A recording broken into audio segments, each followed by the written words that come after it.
What's going on, y'all? So listen. So we are back again for another episode review of The Haves and the Have Not, season 7, episode 5, Power Struggle. Okay. So the episode picks up where I left off last week. And last week, not Justin, but Madison and Jeffrey were sitting down there talking about Justin and talking about them and talking about sexual partners and how many, you had and all this stuff. And next thing you know, in the midst of this conversation, there is a laser pointer, a red dot that appears. And I forgot to mention this in the review last week. But there was a dot that appeared on Jeffrey's forehead. And at this point, Madison is all like, oh my God, it's a fucking dot on your forehead. It's a laser point. We don't know what it is. He is having the exact reaction that any probably normal person would have, okay? Bitch, we watch too many movies, and when we see the movies, we see a laser point. We ain't thinking about the laser pen, okay, that we be playing around with. We thinking about a laser fucking gun or whatever, because especially when you dealing with somebody psychotic, okay? That's what it is. And so at this point, Madison like, get down. Jeffrey like, what are you talking about? What are you talking about? All this stuff. And he was like, see, look, there's a laser point. It's right there. And he showed him on the freaking banister and the staircase and all that stuff. Jeffrey gets his ass up. Now, see, I'm finna zoom past this whole thing because I'm tired of Jeffrey and Justin. At this point, I just either want Jeffrey killed. I don't want him dead, but I want something traumatic to happen to him to end this storyline and to get back to the whole thing with them trying to get them with, his car keys and all that stuff. We didn't forget all about that shit. Or kill Justin, okay? Because at this point, it's being dragged out a little bit too much, and I'm just not here for it because Justin is so unlikable, and Jeffrey is just being so fucking dumb, okay? At this point, Madison trying to help his ass and be like, no, stay down, because he don't know what it is.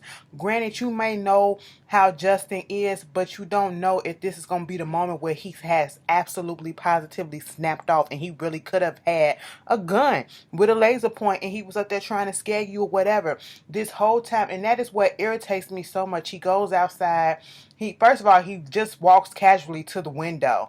And I'm like, sir, you see all this stuff going on. You see what he been doing. And you just casually going to the window and all that stuff. Okay, you know what?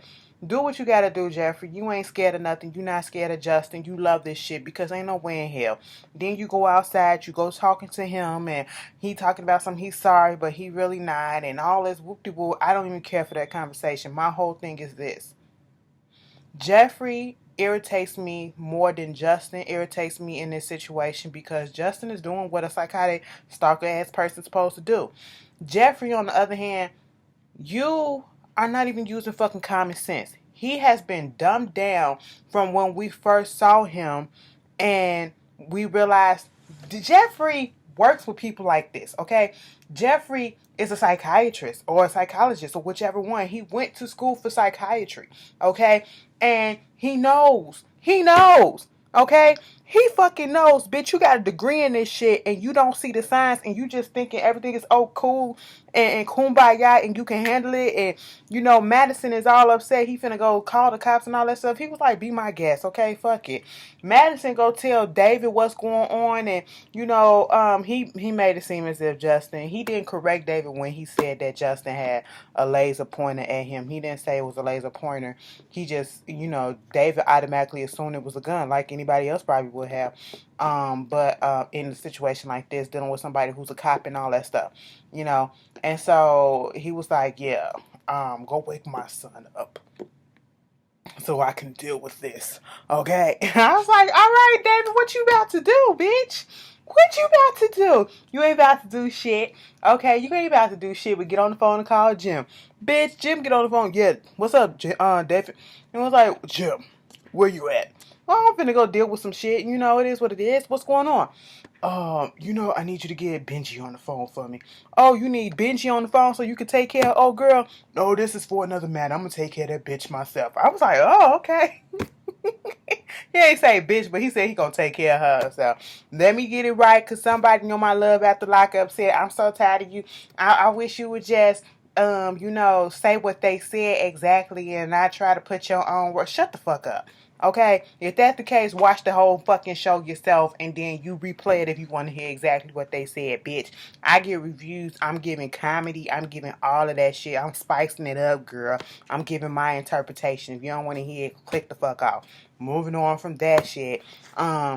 It just stuck with me. I wasn't gonna say nothing, but it stuck with me. You know what I'm saying? But moving on from that, he was like, I gotta do something about this guy who's been harassing my son. I said, David, what you about to do? Oh, we saw what he was about to do in that preview for next week with all them dudes. Justin told Jeffrey to come home. I said, you mean come back to his daddy apartment? Bitch, that ain't even your place. You know, Jeffrey is such a gullible ass naive person and he cares too much, okay? That is his fault. He cares too much. He's thinking, oh, he got this guilt trip on him. You know, Justin had got into him, making him feel like because he didn't lost everything and it's because of Jeffrey. No, it's not because of Jeffrey. It's because of him.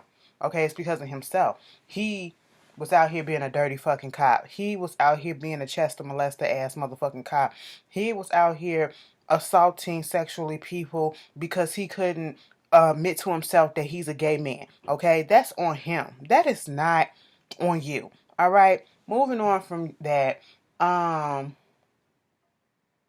what wound up happening? This whole thing with, I'm gonna say that part for last. I'm gonna say that for Catherine, bitch. When Catherine showed up, that Broderick told her last week, man, you want to come over here to my crib? I mean, I'm just saying it's on the wrong side of the tracks. I mean, it ain't what you used to. You don't need to bring that fancy car with you or whatever. She was like, don't tell me what I need to do. I'll do whatever I damn well please. I was like, all right. He was trying to warn your ass. Bitch came to that studio apartment. It was like a goddamn shoebox. And it is what it is. That's what he could afford or whatever. I said, no wonder why you up here trying to pull cons and prostitution rings and shit, because you ain't got shit worth claiming yourself. Bitch, when she came up in there, she said, I'm a little underwhelmed. So this is your place. Looking at his little pull out. The sofa is a couch. The sofa is a bed too. You know, it's a little pull out couch and all that stuff. You got your little kitchen area right there. We ain't see the bathroom, but you know, everything is just right there. And she was like, oh, so this is it? A little bit underwhelming. I said, bitch, what did you expect when you came into the neighborhood? Now, he told you, okay, everybody don't live in multi-million-dollar houses like you do. Okay, girlfriend. All right, you fucking this bitch. And you really want to, do what you got to do. Moving on from that, he was like, you want something to drink? Let me get you something to drink. He had the red Solo cups, bitch. And she saw him pouring that drink. And she was like, that's all you got? I said, what you wanted? The liquor up in a wine glass? A crystal wine glass or whatever, girl? No, we ain't finna do that shit out here, okay? Them Solo cups would do just fine. I would have drank the drink. All right? Just make sure you have rinsed them out first because they look like they've been sitting on the counter. I don't know if you got roaches or whatever crawling up in there. So, I would have been a little... But then again, yeah, I would have been hesitant too because I just don't know. I just don't know. And he drank the shit. I said at least keep the shit in the packet so that whatever. Catherine, she was like, this ain't gonna work. He said, I can't do it in the hotels, but we're gonna have to do it up in the hotels and all this stuff because I want you. She was like, no, bitch, you want my money. He was like, nah, I want you and your money. I said, you know what? At least you honest at this point, bitch. You can't help it. You can't help it. Moving on from that, that was their little scene. This whole scene with Wyatt.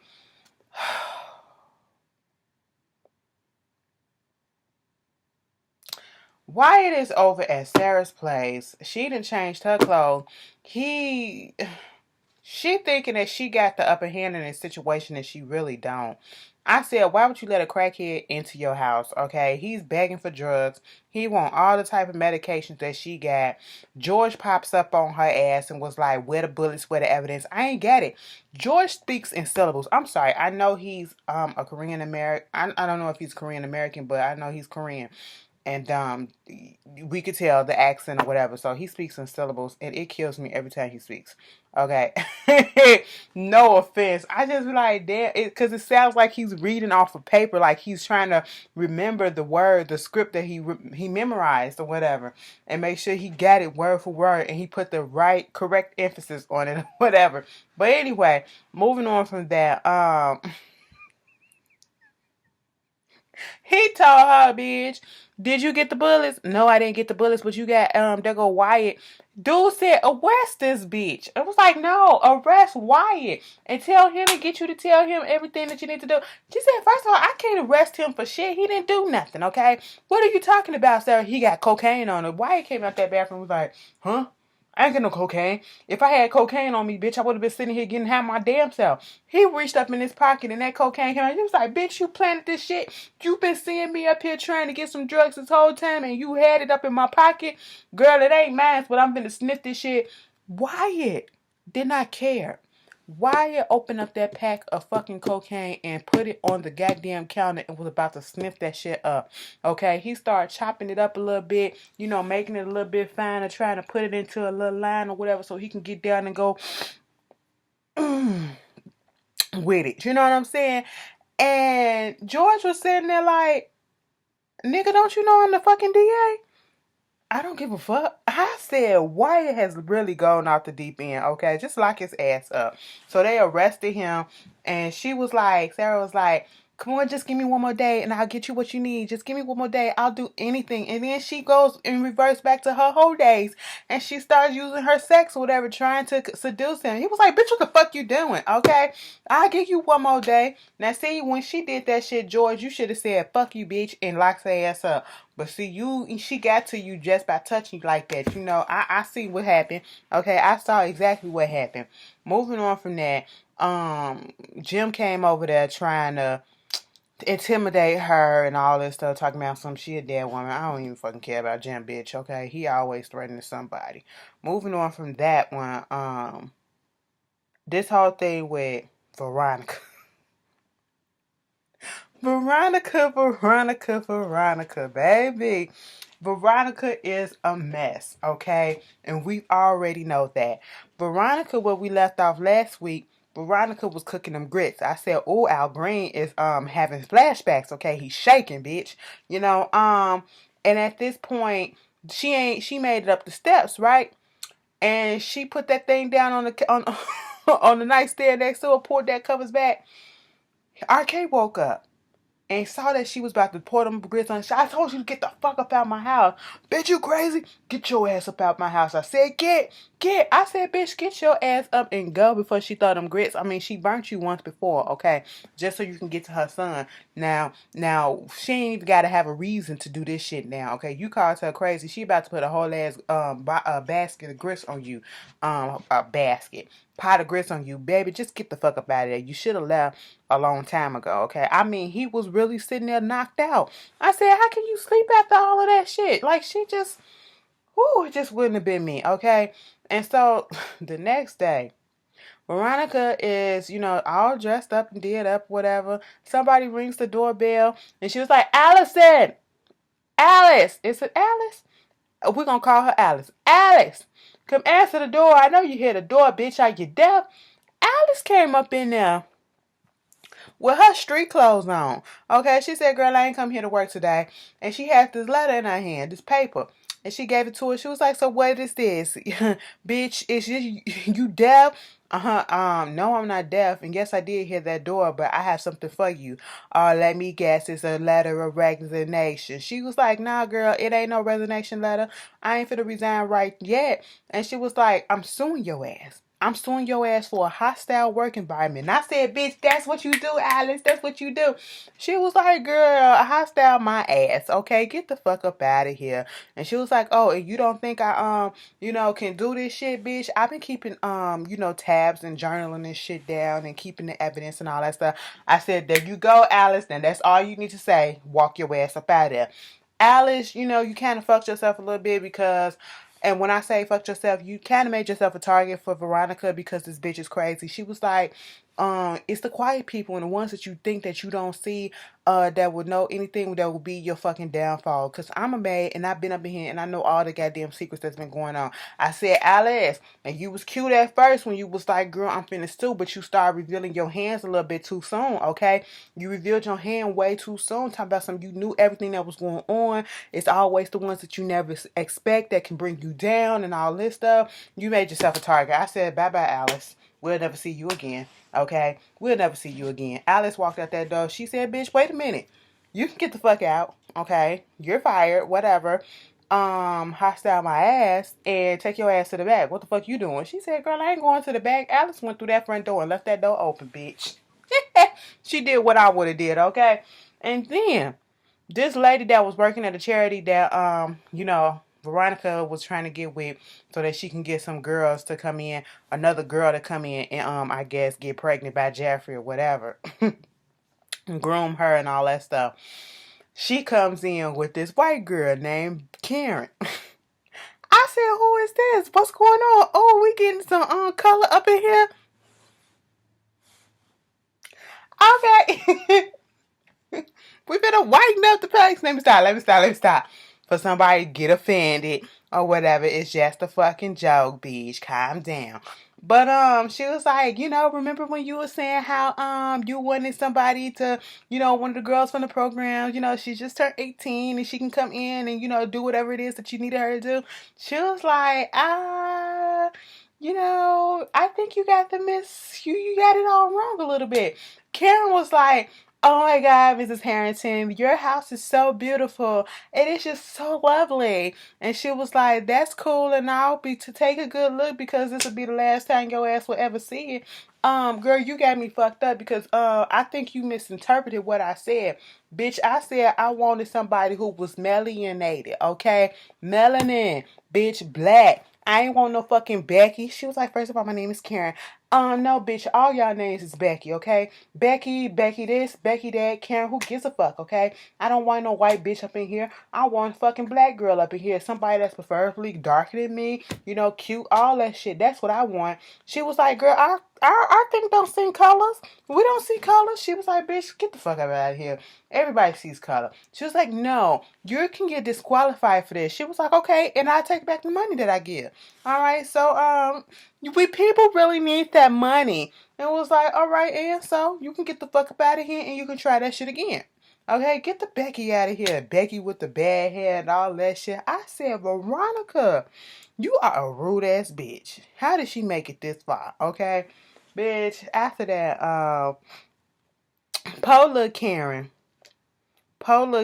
Karen was just sitting there like, she was just really offended. She wanted to cry. She cried in the car. She cried in the car, and it's understandable, girl. Moving on from that, how many times have I said moving on from that, girl, whatever. What other storyline up in this thing? Landry and the goddamn president. Now, let me tell you something. I ain't see this shit coming, okay? I should have, but I didn't expect it coming from him. You know what I'm saying? So, they was having a little meeting in his hotel, his staff and all that, landing in the back.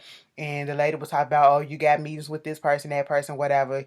It's a customary for the first ladies to do this, or do that. Do you have a woman? Do you see one? Okay, the only way we're going to have a first lady is if I dig my wife about the grave, and this is what's going to happen, and I guess shit's going to change. Okay, quit asking me shit about this. Let it the fuck go. Get the fuck out. Everybody, y'all can leave except for Landon. Landon was shitting bricks in the back, okay, because he was hoping that shit wouldn't come up. But he was like... that shit that happened yesterday. Before he said anything, Landon was just standing there like, sir, yes, sir. Charles had that folder in his hand, and he just looked. And when a motherfucker get calm like that, brace yourself every time. Either they finna fuck you up or they finna give you a tongue lashing out of this world. Either or, just brace yourself, okay? And Landon wasn't prepared. Because when Charles started walking forward, he put that manila full folder down onto the goddamn couch or whatever, the little chase or whatever. And then he looked at him like this, and he was just like... And then all of a sudden, bam! I said, wait a minute. The way he punched him was like a nigga off the street. I said, wait a minute, Charles. Okay, they did something for me. I was like, wait a minute, Charles. No, you don't be doing. I mean, I know you're the president now, but you can't be just putting your hands on anybody. But do it again, cause ooh, you and Candace will be right for each other. They probably be beating each other ass. Okay. Anyway, I was just like, goddamn, Charles, you ain't have to hit him. Well, it was Landry, so I didn't care. Let me stop. Let me stop. But he said, if you ever do some shit like you did last night, I will fuck you up. I said, they be bleeping out the curse words, okay, the bad curse words and shit like that. But he reached his hand down and he was like, come on, get back up. Olive branch. I said, that's all it took. And then acted like everything was done, like he ain't know nothing that was happening. I said, what? Landon, fix your tie and get the fuck up out of there, okay, dude? I said, Landon must have been thinking this motherfucker is crazy. No wonder why he like Candace. Yeah, yeah, yeah. But moving on from that, speaking of Candace, so she goes down to the Iron Barn and meet up with Mitch. Now, when she first come in there, it's this guy sitting at the bar that she thought was Mitch. And she sits down and says hello to him or whatever. He was like, huh? What you doing up in here? I said, get the braces out of here. You know, Mitch had to come through and was like, you know, cut that shit out or whatever. And they basically talking. And she wanted to talk about how to get this money, okay? And he was like, so y'all know about the account and all this stuff. Yeah, it's in the account. I can't get it. Benny and Mama on the account. I need you to convince Benny to sign it away and all that stuff. And he was like, no, because it's a lot of people looking for that money. And then you want to know the real truth that happened to Benny?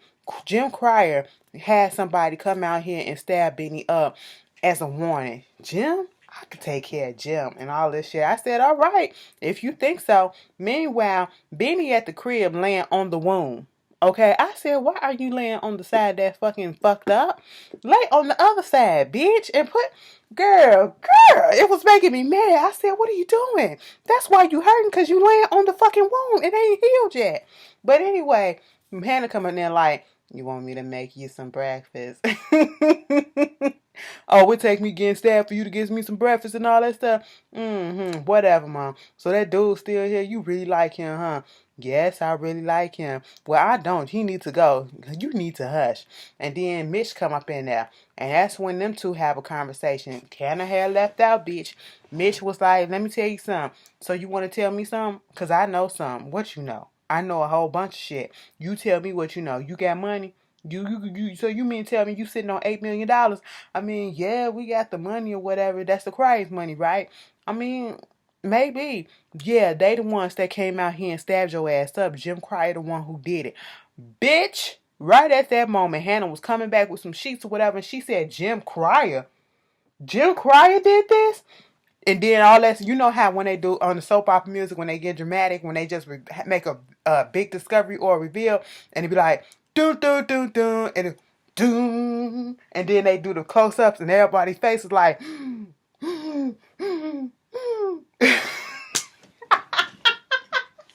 what they did, bitch. I was like, oh shit. It's about to be hell to pay. And what you don't do is you don't fuck with a black mama, okay? That's what you won't do. Mamas don't play about their kids, especially their sons, okay? Especially their baby boy. Hannah is about to go off, okay? She is about to lose all her religion, and she is about to kill somebody, okay? But that's the has and the have not. Y'all tell me how y'all felt about it, and I will see y'all later. Peace.